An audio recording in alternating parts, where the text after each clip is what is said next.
పుత్ర పవిత్ర ఆత్మ నామమున ఆమెన్. ప్రభువు మీతో ఉండునుగాక, మీ ఆత్మతోనూ ఉండునుగాక. లూకా శుభవార్త 19వ అధ్యాయము 38, 39 మరియు 40వ వచనము. ప్రభు పేరిట వచ్చువారు స్తుతింపబడునుగాక. పరలోకమున శాంతియు మహోన్నతమున మహిమయు కలుగునుగాక అని దేవుణ్ణి స్తుతింపసాగిరి. అంతటా జనసమూహము నుండి కొందరు పరిసయ్యులు, బోధకుడా, నీ శిష్యులను గద్దింపుము అని చెప్పిరి. అందుకు యేసు, వారు మౌనం వహించిన ఎడల ఈ రాళ్ళు ఎలుగెత్తి చాటగలవు, దేవుణ్ణి స్తుతింపగలవు అని చెప్పుచున్నాను అని పలికెను. క్రీస్తు సువిశేషము. క్రీస్తువా మీకు స్తుతి కలుగునుగాక. క్రీస్తునాథుని యందు ప్రియ సోదరి సోదరులారా, దివ్యవాణి వీక్షకులారా, విశ్వాసులారా, మీ అందరికీ మరొకసారి క్రీస్తు సందేశము అను ఆధ్యాత్మిక కార్యక్రమంనకు స్వాగతం, సుస్వాగతం, ఘన స్వాగతం. హల్లెలూయా, ప్రైజ్ ది లార్డ్. యేసువా వందనం, యేసువా స్తోత్రం. తండ్రి వందనం, తండ్రి స్తోత్రం. ఆత్మదేవ వందనం, ఆత్మదేవ స్తోత్రం. హల్లెలూయా. క్రీస్తునాథుని యందు ప్రియ సోదరి సోదరులారా, ప్రార్థన అనేది చాలా ముఖ్యమైనది. మన కథోలిక జీవితానికి, క్రైస్తవ జీవితానికి, ఆధ్యాత్మికంగా దేవునితో ఎదగడానికి ప్రార్థన చాలా ముఖ్యమైనది. మనిషి ఎలా శ్వాస తీసుకుంటున్నాడో అదేవిధంగా ప్రార్థన ద్వారా మనము ఆధ్యాత్మికంగా ఎదగాలి అని ప్రభు ఆశిస్తూ ఉన్నారు. ప్రార్థన అన్నిటిలో అతి ముఖ్యమైన ప్రార్థన స్తుతి ప్రార్థన. ఈరోజు స్తుతి ప్రార్థనను గురించి, దాని యొక్క ప్రాముఖ్యతను గురించి తెలుసుకోవడానికి ప్రయత్నం చేద్దాం. ప్రార్థన దేవునితో మాట్లాడడం, ఆయన చెప్పింది మనం వినడం. అన్ని ప్రార్థనలో కంటే అతి ముఖ్యమైనది, విలువైనది స్తుతి ప్రార్థన. స్తుతి ప్రార్థన అనగా దేవుడు యొక్క లక్షణములను, దేవుడు చేసిన క్రియలను, కార్యములను అన్నింటినీ స్మరించుకొని ఆయనను పొగడడం. వాస్తవానికి దేవునికి మన పొగడ్తల అవసరమా అని మనం చూసినట్లయితే అవసరం లేదు. కానీ దేవుని యందు మనకు కలిగే దివ్య అనుభవాన్ని, మన హృదయాల్లో పొంగి పొరలే పరమానందాన్ని స్తుతి ప్రార్థనల్లో మనం వెల్లడించాలి. ఎఫెసీ పత్రిక 5వ అధ్యాయము 19, 20 వచనాలు మనం గమనించినట్లయితే, హృదయపూర్వకంగా పొగడతలతో ప్రభువునకు కీర్తనలు, స్తోత్ర గీతములు పాడుడు, మన ప్రభువు క్రీస్తు ద్వారా ప్రతి విషయమును గూర్చి తండ్రి దేవునికి సర్వదా స్తోత్ర గీతములు, కృతజ్ఞతలు అర్పింపుడు అని దేవుని వాగ్దానం మనకు సెలవిస్తుంది. ఈ వాగ్దానం ప్రకారం మనము దేవుణ్ణి స్తుతించాలని ప్రభువే ఆశపడుతూ ఉన్నాడు. ప్రతిదినం మనం దేవుణ్ణి స్తుతించి మహిమపరచాలి. ఎందుకనగా ఆయన ఎన్నో మేలులు చేశాడు. ఈ సమయంలో నీవున్న స్థితిని బట్టి, ఈ సమయంలో నీవు బ్రతికి ఉన్నావంటే అది దేవుని కృప. అందుకే ఆ ప్రభువును మనం స్తుతించాలి. నిన్నటి ఉదయాన ఒక అమ్మ నాకు ఈ విధంగా తన సాక్ష్యాన్ని నాతో పంచుకుంటుంది. ఫాదర్, ఈ మధ్య కాలంలో నేను 1000 స్తుతుల పుస్తకమును తీసుకొని దాన్ని ప్రతిరోజు చదవటం మొదలుపెట్టాను. దేవుణ్ణి స్తుతిస్తూ దేవుణ్ణి ప్రార్థించడం మొదలుపెట్టాను. మా అబ్బాయి, 2వ అబ్బాయి ఉద్యోగం లేక బాధపడుతూ ఉండగా ఈ యొక్క స్తుతి నామాన్ని నేను 1000 స్తుతులను చెప్తూ ఉండగా దేవాతి దేవుణ్ణి ఒక్కటే కోరుకున్నాను, ఫాదర్, మా 2వ అబ్బాయికి దేవుని నామములో ఒక ఉద్యోగం వచ్చునుగాక అని నేను పలుకుతూ దేవుణ్ణి స్తుతించాను. ఫలితం దేవుని యొక్క స్తుతి ద్వారా అద్భుతాన్ని నిన్ను పొందుకుంటున్నాను ఫాదర్. మా 2వ అబ్బాయికి ఉద్యోగం వస్తుంది ఫాదర్, దేవుని స్తుతిస్తే ఇంత గొప్ప కార్యం జరుగుతుందా ఫాదర్ అని ఆ అమ్మ చెప్తుంది. నిజమే ప్రియ బిడ్డలారా, దేవుని యొక్క కార్యములను మనము స్తుతించడం ద్వారా, దేవుడు చేసిన మంచి పనులను ప్రభువుకు తెలియజేస్తూ దేవానికే స్తోత్రమని చెప్పడం ద్వారా, హల్లెలూయా అంటూ దేవుణ్ణి పోరడం ద్వారా, ఆరాధించడం ద్వారా అనేక మేలులను మనం పొందుకుంటాం. స్తుతిలో శక్తి ఉంది. దేవుని స్తుతించే కార్యంలో ముఖ్యమైన అంశం ఏంటంటే, దేవుని స్తుతించేటప్పుడు మనం ఏం చేస్తున్నాం? మనల్ని భయపెట్టే, బాధ పెట్టే పరిస్థితుల నుంచి, అనారోగ్యం అనే పరిస్థితి నుంచి, అప్పుల బాధ అనే పరిస్థితి నుంచి, దాని నుంచి మన దృష్టిని మలచి దేవుని వైపు చూస్తూ ఆయనను స్తుతించడం. నిజమే, మనలో ఎన్నో ఆందోళనలు ఉండవచ్చు, కుటుంబంలో సమస్యలు ఉండవచ్చు, కానీ వాటి మీద దృష్టి పెట్టకుండా ప్రభు మీద దృష్టి పెట్టి దేవానికే స్తోత్రం, హల్లెలూయా అంటూ దేవుని స్తుతించడం ద్వారా అనేక మేలులను మనం పొందుకుంటాం. అందుకే హెబ్రీలకు రాయబడిన లేఖ 12వ అధ్యాయం 2వ వచనం ఈ విధంగా సెలవిస్తుంది: మన విశ్వాసమునకు కారకుడైన యేసు ప్రభు వైపు మన దృష్టిని పెట్టెదము. మనం చాలాసార్లు సమస్య రాగానే సమస్య వైపు దృష్టి పెడతాం, కానీ మనం దృష్టి పెట్టాల్సింది మన కళ్ళు ప్రభు వైపు చూసినప్పుడు, ఆయన్ను స్తుతించినప్పుడు మన జీవితంలో అద్భుత క్రియలు, ఆశ్చర్య క్రియలు జరుగుతాయి. దర్శన గ్రంథము 19వ అధ్యాయం 1వ వచనంలో కూడా ఒక చక్కటి వాక్యం రాయబడి ఉంది. దర్శన గ్రంథం 19వ అధ్యాయం 1వ వచనం: దేవదూతలందరూ పరలోకంలో దేవుణ్ణి స్తుతిస్తూ ప్రార్థిస్తారు, నిత్యము హల్లెలూయా అంటూ ఆయనను పొగడుతూ ఆయన్ను స్తుతిస్తారు. పరలోకంలో ఉన్న దేవదూతలు చేస్తున్న పని ఏంటో తెలుసా?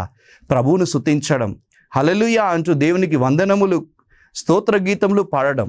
వాళ్ళు చేస్తున్నట్టుగా ఈ భూమి మీద మనం కూడా పరలోకంలో ఉన్న దేవదూతల వలె దేవుణ్ణి స్తుతిస్తే అద్భుత క్రియలు, ఆశ్చర్య క్రియలు మీ కుటుంబాల్లో జరుగుతాయి. మీ సమస్యలన్నీ కూడా తీరిపోతాయి. పరిశుద్ధ గ్రంథంలో అనేక ఉదాహరణలు స్తుతించినప్పుడు అద్భుతాలు జరిగినట్టు మనకు చూస్తూ ఉన్నాం. 3 ఉదాహరణలను మనం ధ్యానించడానికి ప్రయత్నం చేద్దాం. మొట్టమొదటి ఉదాహరణ యెహోషాఫాతు అనే రాజు. రాజుల దినచర్య 2వ గ్రంథము 20వ అధ్యాయము 1వ వచనం నుండి మనం పరిశీలన చేసినట్టే అక్కడ యెహోషాఫాతు అనే ఒక రాజును చూస్తూ ఉన్నాం. ఆ రాజు యూదా రాజ్యమును పరిపాలిస్తూ ఉన్నాడు. ఆ రాజు మీదకి చుట్టుపక్కల ఉన్న రాజులు, అమ్మోనీయులు, మొవాబీయులు, మొయూనీయులు అనే రాజులందరూ కలిసి ఒకేసారి ఈ యూదా రాజ్యం మీదకి దండయాత్ర చేస్తున్నాడు. అటువంటి సందర్భంలో యెహోషాఫాతు బాధలో ఉన్నప్పటికీ తన చుట్టుపక్కల ఉన్న సైన్యం మీద కాదు ఆయన దృష్టి ఉంది. ఆయన దృష్టి ఎక్కడ ఉందంట అంటే దేవుని మీద ఉంది. అందుకే ఆయన అంటున్నాడు, దేవుని మీద నమ్మకముతో మనము స్తుతి గీతములు పాడెదము, ప్రభువే మనల్ని కాపాడుతాడు అని 2వ రాజుల దినచర్య గ్రంథము 20వ అధ్యాయము 29వ వచనంలో ఆయన ఏం చేస్తున్నాడంట? ఆ బాధల మధ్యలో శత్రువులు ముట్టించడానికి వస్తుండగా, శత్రువులు ఆయనను అణిచివేయడానికి వస్తుండగా, ఈయన మాత్రం దేవునికి స్తుతి గీతములు పాడుతూ ఉన్నాడు. ప్రజలందరినీ ఆయన స్తుతి గీతములు పాడమని తెలియజేస్తున్నాడు. అలా స్తుతి గీతములు పాడినప్పుడు అద్భుతం జరుగుతుంది. ప్రియ బిడ్డలారా, ఆ శత్రువులందరూ కలవరపాటుతో ఒకరి మీద ఒకరు పొడుచుకొని చనిపోతూ ఉన్నారు. అంటే స్తుతించినప్పుడు శత్రువు కూలిపోతాడు. యెహోషాఫాతు మరి అక్కడున్న ప్రజలందరూ దేవుణ్ణి స్తుతిస్తూ పొగడుచుండగా అద్భుతం, శత్రువులు పడిపోతున్నారు.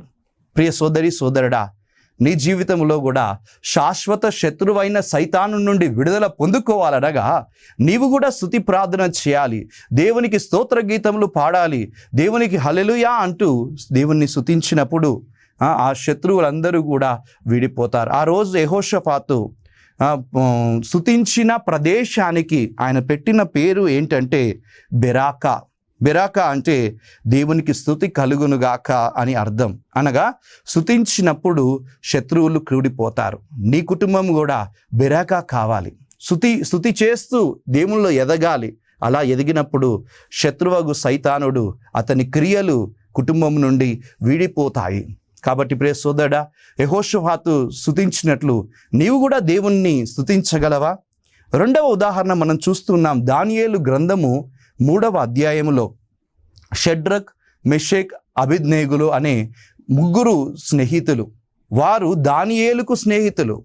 ఈ షడ్రక్, మెషక్, అబేద్నెగోలు నెబుకద్నెజరు రాజు క్రింద పని చేస్తూ ఉన్నప్పుడు నెబుకద్నెజరు రాజు ఏం చేస్తున్నాడంటే ఆయన ఒక విగ్రహాన్ని, తన స్వరూపాన్ని, తన రూపాన్ని ఒక విగ్రహంగా మలుచుకొని 90 అడుగుల పొడవు, 9 అడుగుల వెడల్పుతో విగ్రహాన్ని తయారు చేయించి రాజ్యంలో ఉన్న ప్రజలందరూ, బబిలోనియా రాజ్యంలో ఉన్న ప్రజలందరూ కూడా ఈ యొక్క రాజు విగ్రహమును ఆరాధించవలేనని ఒక కట్టడ తీసుకొని వచ్చాడు.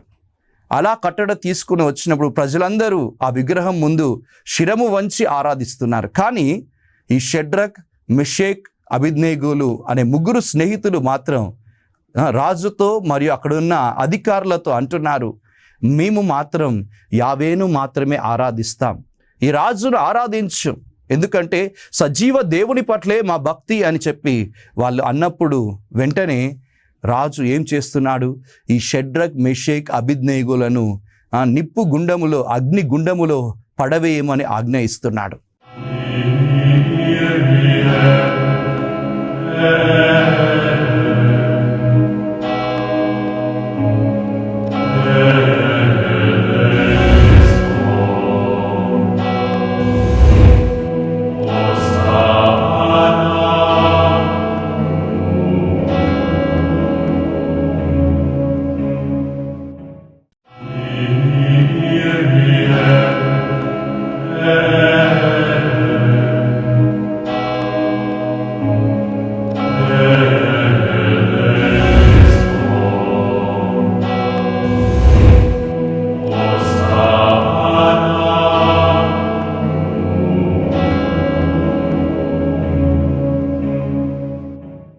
మరియు రాజు ఏం చేశాడో తెలుసా ప్రియ సోదరి సోదరులారా, అగ్నిగుండపు మంటను 7 రెట్లు అధికం చేసినట్టు పరిశుద్ధ గ్రంథం మనకు సెలవిస్తుంది. అలా 7 రెట్లు అధికమైన మంటలో షడ్రక్, మెషేక్, అబేద్నెగోలు అనే 3 స్నేహితులు త్రోయబడ్డారు. అలా త్రోయబడిన షడ్రక్, మెషేక్, అబేద్నెగోలు అగ్నిగుండంలో నుంచి ఏం చేస్తున్నారో తెలుసా, వారు స్తుతి గీతములు పాడుచున్నారు. స్తుతి గీతం, స్తోత్ర గీతం దేవునికి అర్పించుచున్నారు. అలా స్తోత్ర గీతం అర్పించుచుండగా దేవుడు ఏం చేశాడంటే తన దూతను పంపి వారిని కాపాడుతున్నాడు. స్తోత్ర గీతం నువ్వు ప్రభునకు పాడితే, స్తుతి నువ్వు చేసినట్లయితే నీ కుటుంబాన్ని కూడా ప్రభు అగ్ని గుండం నుంచి కాపాడుతాడు. ప్రియ సోదరి సోదరుడా, స్తుతి ఆరాధనలో మనం ప్రభువును స్తుతించినప్పుడు దూతలు పరలోకం నుండి నీ దగ్గరకు వస్తారు, నీ కుటుంబ సమస్యలను చూస్తారు, నిన్ను ఆ కుటుంబ సమస్య నుండి అగ్ని గుండముల నుంచి కాపాడుతాడు ప్రియ బిడ్డలారా. కాబట్టి ఆ రోజు షడ్రక్, మెషేక్, అబేద్నెగోలు రక్షించబడ్డారంటే కారణం వారు చేసిన స్తుతి ప్రార్థన, దేవుని వైపు చూసి వారు చేసిన స్తుతి. ఆ స్తుతి వారిని కాపాడింది. నువ్వు చేసే స్తుతి కూడా నిన్ను తప్పకుండా కాపాడుతుంది. ఇక 3వ ఉదాహరణ మనం చూసినట్లయితే పౌలు, సిలాసులు. అపోస్తుల కార్యములు 16వ అధ్యాయము 16 నుంచి 34 వచనములను మనం చూసినట్లయితే మనం చూస్తూ ఉన్నాం చెరసాలలో బంధించబడుతున్న పౌలు, సిలాసులు. పౌలు, సిలాసులు ఒకసారి ప్రార్థనా స్థలమునకు వెళ్ళినప్పుడు ఒక బానిస పిల్లను చూశారు. ఆ బానిస పిల్ల ఏం చేస్తుంది, సోదె చెప్పుతూ యజమానికి డబ్బు సంపాదించి పెడుతుంది. అలా ఆమె సోదె చెప్పుతూ యజమానికి డబ్బు సంపాదించి పెడుతూ ఈ యొక్క పౌలు, సిలాసును చూసి ఏమంటుందంటే, వీరు మహోన్నతుని సర్వేశ్వరుని సేవకులు అని బిగ్గరగా అరచుచుండెను. ఆమె అలా అరచుచున్నప్పుడు పౌలు విసుగు చెంది దెయ్యం పట్టిన ఆమెను యేసు నామములో స్వస్థత కలిగింప చేస్తున్నాడు. యేసు నామములో స్వస్థత కలిగించగానే ఆ అమ్మాయి దేవునికి అంకితం అవ్వడం చూసి ఆ యజమానుడు న్యాయపీఠంనకు ఫిర్యాదు చేసి పౌలు, సిలాసులు వాళ్ళు చెరసాలకు వెళ్ళేటట్టుగా పౌలు, సిలాసులను క్రూరంగా కొట్టించి చెరసాలలో బంధిస్తున్నారు. అలాంటి సందర్భంలో తాళము గట్టిగా బిగింపబడింది. చెరసాలలో ఉన్న పౌలు, సిలాసులు ఏం చేస్తున్నారు అంటే అర్ధరాత్రి వేళ వాళ్ళు స్తుతి గీతము, స్తోత్ర గీతములు దేవునికి పాడుతున్నారు, కీర్తనలు పాడుచున్నారు. అలా కీర్తనలు పాడుచున్న పౌలు, సిలాసుల జీవితమును మీరు గమనించినట్లయితే అద్భుతం జరుగుతుంది. కీర్తనలు పాడుచుండగా, స్తోత్ర గీతం చెప్తూ ఉండగా బంధకములు విప్పబడుతున్నాయి, చెరసాల విప్పబడుతుంది. నిజమే ప్రియ సోదరి సోదరులారా, నీవు కూడా దేవుని యొక్క కృపలో బంధకములు విప్పబడబడాలంటే తప్పకుండా నీవు దేవుణ్ణి స్తుతించాలి. ప్రియ సోదరుడా, సోదరి, శత్రువగు సైతానును నిన్ను కూడా చెరసాలలో బంధించాడేమో. త్రాగుడు అనే రోగం ద్వారా డబ్బు అనే జూదము ద్వారా, మోహ తలంపుల ద్వారా, వ్యభిచారం ద్వారా, స్వార్థం ద్వారా, కోపం ద్వారా, ఇలాంటి సంఖ్యలతో సైతానుడు నిన్ను బంధించి ఉంచాడేమో, చెరసాలలో ఉన్నావేమో. అయితే ప్రభువును స్తుతించు పౌలు శిలాసుల వల్లనే ఈ బంధకములన్నీ కూడా విప్పబడతాయి. ప్రతిరోజు దేవునికి స్తుతి గీతములు పాడినప్పుడు త్రాగుడు రోగం, కుటుంబంలో ఉన్న త్రాగుడు రోగం, డబ్బు మీద ఆశ, జూదము, మోహ తలంపులు, వ్యభిచారము, స్వార్థము, కోపము, ఇవన్నీ కూడా ఎలా విప్పబడతాయంటే దేవుణ్ణి స్తుతించినప్పుడు, స్తుతి ప్రార్థన చేసినప్పుడు, దేవుడు చేసిన కార్యములను స్మరించుకొని దేవా నీకు స్తోత్రం అని పలికినప్పుడు పౌలు శిలాసుల వలె నీవు కూడా విడుదల పొందుకుంటావు. కనుక ప్రియ సోదరి సోదరులారా, ఈ 3 ఉదాహరణల్లో మనం చూస్తూ ఉన్నాం. యెహోషాఫాతు స్తుతించినప్పుడు శత్రువు పడిపోతూ ఉన్నాడు. షడ్రక్, మెషేక్, అబేద్నెగోలు స్తుతించినప్పుడు అగ్నిగుండంలో నుండి కాపాడబడుతూ ఉన్నాడు. అదేవిధంగా పౌలు శిలాసులు స్తుతించినప్పుడు చెరసాల బంధకములు విప్పబడుతున్నాయి. మన బంధకములు కూడా స్తుతి ప్రార్థనలో విప్పబడతాయి. ప్రభువుని ఎవరెవరు స్తుతించాలి అని మనం చూసినప్పుడు వాక్యం చెప్తుంది. కీర్తనల గ్రంథము 145వ అధ్యాయము 7వ వచనం ఏం చెప్తుందంటే, మానవులందరూ దేవుణ్ణి స్తుతించాలి. రాజులు ఆయనను స్తుతించాలి, జాతులు ఆయనను స్తుతించాలి, అధిపతులు ఆయనను స్తుతించాలి, సమస్త పాలకులు ఆయనను స్తుతించాలి, యువకులు ఆయనను స్తుతించాలి, వృద్ధులు ఆయనను స్తుతించాలి, బాలికలు స్తుతించాలి. అందరూ కూడా ప్రభు నామమునకు స్తుతి గీతములు పాడవలేనని పరిశుద్ధ గ్రంథం చెప్తుంది. కీర్తనల గ్రంథము 150వ అధ్యాయం 6వ వచనం ఏం చెప్తుందంటే, ఊపిరి ఉన్న ప్రతి ప్రాణి ఎల్లా కూడా ప్రభువును స్తుతించాలి. అందుకే ఆ వచనం ఏమంటుందంటే, బ్రతికి ఉన్న ప్రాణులెల్లా ప్రభువును స్తుతించుడు అని చెప్తుంది. అంటే మనందరి కర్తవ్యం ఏంటంటే, ఊపిరి ఉన్నంత కాలం ప్రభు వైపు చూసి దేవుణ్ణి స్తుతించడం, హల్లెలూయా అంటూ దేవుణ్ణి పొగడడం. ఆయన చేసిన కార్యములు, ఎన్నో కార్యాలు చేశాడు. ఆ కార్యములన్నిటిని బట్టి దేవుని వైపు మనము చూసి ఆయన స్తుతించడం. అందుకే కీర్తనల గ్రంథం 103వ అధ్యాయం 3వ వచనం ఏం చెప్తుందంటే, నా ఆత్మమా ప్రభువును స్తుతింపుము, ఆయన చేసిన మేళ్లను వేటిని కూడా మరవకుము, ప్రతి ఉపకారమును బట్టి ఆయనకు స్తుతి గీతములు పాడమని పరిశుద్ధ గ్రంథం మనకు సెలవిస్తుంది. ఎప్పుడు ప్రభువును స్తుతించాలి, ఏ సమయంలో ప్రభువును స్తుతించాలంటే వాక్యం ఏం చెప్తుందంటే, కీర్తనల గ్రంథం 113వ అధ్యాయం 3వ వచనం చెప్తుంది, సూర్యోదయం మొదలుకొని సూర్యాస్తమయం వరకు, తూర్పు నుండి పడమర వరకు ప్రభు నామమునకు స్తుతి కలుగునుగాక, వినుతింపబడునుగాక, స్తుతింపబడునుగాక అని చెప్తుంది. అంటే రోజంతా కూడా, దినమెల్లా కూడా ప్రభువునకు స్తుతి గీతం పాడాలి. సర్వవేళలయందు ఆయనకు స్తుతి గీతములు పాడాలి. కలకాలం ప్రభు స్తుతించబడాలి అని కీర్తనల గ్రంథము 42వ అధ్యాయము 11వ వచనం చెప్తుంది. కాబట్టి ప్రియ సోదరి సోదరులారా, ఈ వచనాలను బట్టి ప్రభు మనకిస్తున్న సందేశం, ప్రభువును మానవులెల్లా స్తుతించాలి, మానవులందరూ ప్రభువును స్తుతించాలి. అదేవిధంగా సర్వకాలమందు ఆయన స్తుతింపబడాలి. స్తుతించకపోతే ఏమవుతుంది ఫాదర్? ఈరోజు మనం చదివిన సువార్త పఠనమే మనకు సెలవిస్తుంది. యేసు ప్రభువు యెరూషలేం నగరానికి వచ్చేటప్పుడు అక్కడున్న ప్రజలు దేవుడు స్తుతింపబడునుగాక, ప్రభు నామమున వచ్చువాడు ధన్యులు అని దేవునికి, యేసుక్రీస్తు ప్రభువునికి స్తుతులు అర్పిస్తూ ఉంటే, అక్కడ ఉన్న పరిసయ్యులు యేసు ప్రభుతో అంటున్నారు, ఇదిగో ఈ యొక్క స్తుతి గీతములు ఆపండి, మీ శిష్యులను గద్దించండి అని యేసు ప్రభువుకు తెలియజేస్తున్నారు. అప్పుడు యేసు ప్రభు ఏమన్నారో తెలుసా? ఇదిగో వీరు మౌనం వహించిన రాళ్ళు సహితం దేవుణ్ణి స్తుతించగలవు. అంటే ప్రభు ఉద్దేశం, మనం స్తుతించకపోతే రాళ్ళు స్తుతిస్తాయంట. సజీవుడవైన నీవు దేవుణ్ణి స్తుతిస్తావా, లేక నిర్జీవమైన రాళ్ళు దేవుణ్ణి స్తుతించాలా? స్తుతించకపోతే దేవుని వరాలను నీవే కోల్పోతావు ప్రియ సోదరుడా సోదరి. దేవుని యొక్క ఆశీర్వాదాన్ని నువ్వే కోల్పోతావు ప్రియ సోదరుడా సోదరి. శత్రువు నిన్ను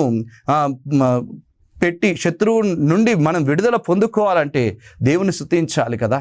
అలాంటి స్తుతి నువ్వు చేయకపోతే రాళ్ళు చేస్తాయి అని చెప్పేసి ప్రభు అంటున్నారు. మరి సజీవుడమైన నీవు స్తుతి చేయాలా, లేక నిర్జీవమైన రాళ్ళు స్తుతించాలా? నీవే ఒక నిర్ణయం తీసుకో. ప్రభు యొక్క ఉద్దేశం సజీవుడము మనము దేవుణ్ణి స్తుతించాలి. మరి స్తుతిస్తావా దేవుణ్ణి? స్తుతించి నీవు దేవుని నుండి వరములు పొందుకుంటావా? స్తుతి ప్రార్థన అన్ని ప్రార్థనలో కంటే అతి ముఖ్యమైన ప్రార్థన. అలాంటి ప్రార్థనను ప్రతిరోజు మీరు స్తుతించండి, ప్రభువును స్తుతించండి.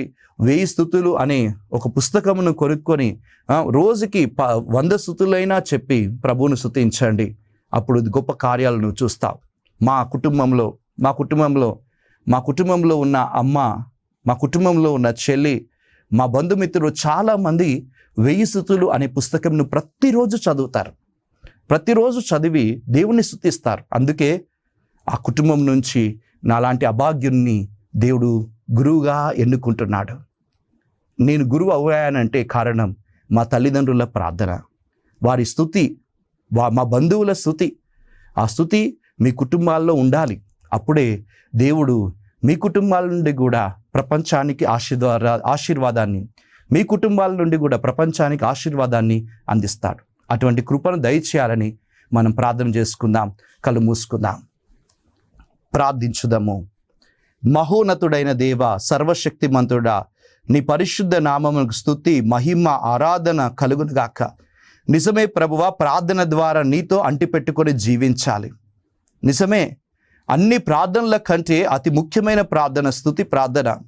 నిన్నుగా గుర్తించి, నీవు చేసిన క్రియలను గుర్తించి, నీవు చేసిన మేళ్లను గుర్తించి నీకు స్తుతి అర్పించడం, కృతజ్ఞత అర్పించడం, ఇదే స్తుతి ప్రార్థన. నిజమే తండ్రి, ఎన్నో కార్యాలు చేస్తూ మా అందరి జీవితాల్లో, వీక్షిస్తున్న దివ్యవాణి ప్రేక్షకుల జీవితాల్లో ఎన్నో కార్యాలు చేస్తావు. ఆ కార్యములన్నిటిని బట్టి నీకు వందనములు ప్రభువా, స్తుతి స్తోత్రము తండ్రి. ఆ కార్యములన్నిటినీ ప్రభువా మీకు సమర్పిస్తున్నాం. కనుక తండ్రి, ప్రతి ఒక్క సమర్పణను స్వీకరించి స్తుతి అర్పిస్తుండగా ప్రభువా, అద్భుత కార్యములు, ఆశ్చర్యక్రియములు ప్రతి కుటుంబంలో జరుగునుగాక. ప్రభువా, ఎన్నో కుటుంబాలు అంధకారములో ఉండి, ఎన్నో కుటుంబాలు పాపంలో ఉండి, ఎన్నో కుటుంబాలు సమస్యల్లో ఉండి ఈ యొక్క ప్రార్థనలో ఏకమవుతూ ఉన్నారు. కనుక అలాంటి కుటుంబంలన్నిటినీ యేసయ్య నీ నామంలో బంధిస్తున్నాం తండ్రి. విడుదల కలుగునుగాక. ప్రతి సమస్యకు ప్రభువా పరిష్కారాన్ని ఇవ్వండి, అనారోగ్యములను తొలగించండి, ఆశీర్వదించండి.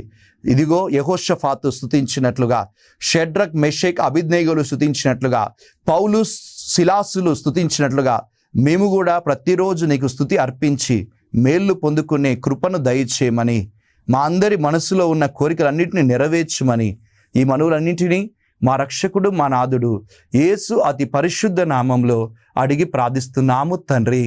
ఆమేన్. ప్రభువు మీతో ఉండునుగాక, మీ ఆత్మతోనూ ఉండునుగాక. సర్వశక్తిగల సర్వేశ్వరుడు పిత, పుత్ర, పవిత్ర ఆత్మ మేము దీవించి ఆశీర్వదించి కాచి కాపాడుదురుగాక. Amen. God bless you all.